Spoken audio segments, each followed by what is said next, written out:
علاج.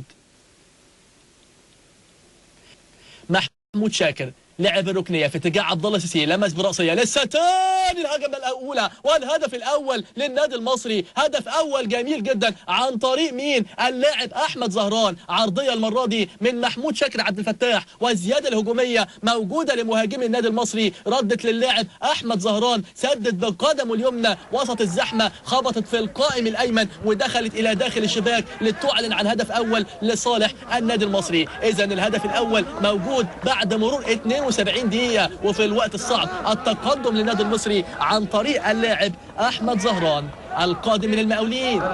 ادي العرضية من محمود شاكر، ادي هنا لمس عبد الله السيسي، راحت لأحمد زهران سدد وسط الزحمة، غيرت راحت في القائم الأيمن ودخلت إلى داخل الشباك لتعلن عن هدف أول وتقدم النادي المصري بهدف أول مش عادي على أغلى 3 نقاط بينادي بالتأكيد لكسر حاجز التعادلات ولكسر حاجز تعادلات المقاولين والمصري. 4 مواجهات